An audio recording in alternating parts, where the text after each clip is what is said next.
Nice introduction. Okay, so we've got a nice panel teed up here to talk about travel behavior and demand. And as was discussed in detail, and as you all know, when we think about energy use and emissions in the transportation sector, they are just a fundamental function of vehicle miles traveled and the efficiency of vehicles on the road. And VMT has been going up quite a lot over time as we get more people into more vehicles and travel behavior evolves.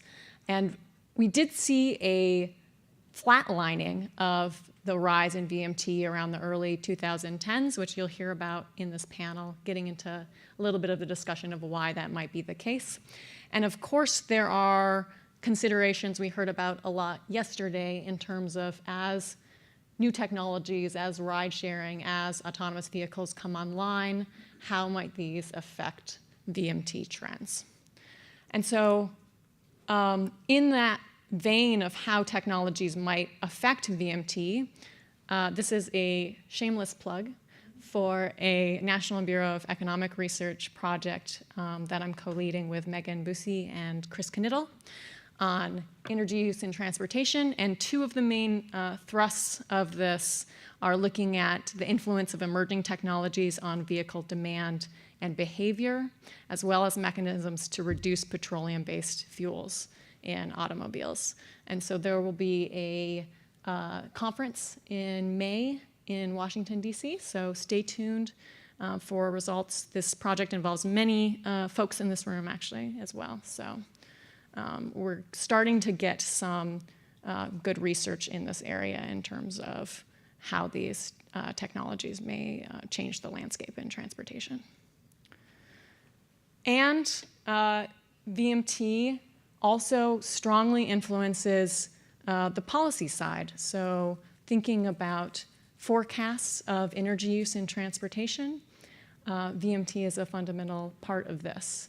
So what I'm showing here is the EIA's projections of total energy use in light-duty transportation.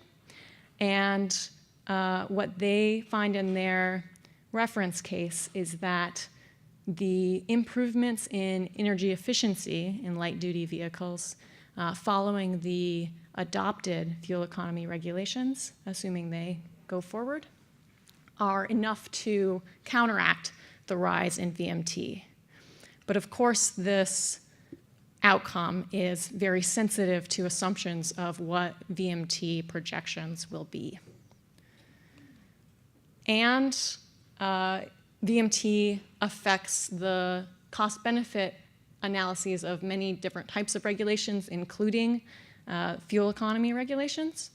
And so this is from the recent newly proposed safer, affordable, fuel-efficient regulations. And here, assumptions about VMT and travel behavior and how long consumers are holding onto their vehicles drive results in terms of whether or not it makes sense to see a rollback of the regulations or whether or not the regulations should be more stringent. And so a big piece of this is letting us more fully understand what are consumer behaviors in terms of VMT and vehicle use.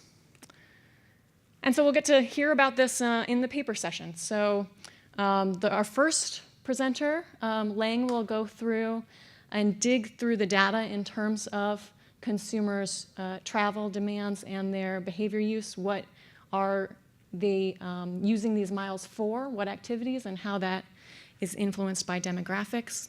And then Ben will explain this analysis of that flatlining of VMT and whether or not it's driven by economic considerations and demographic changes or new technologies such as ride sharing. And then Sam from University of Michigan will be our discussant of these two papers, and we'll have a panel discussion here. So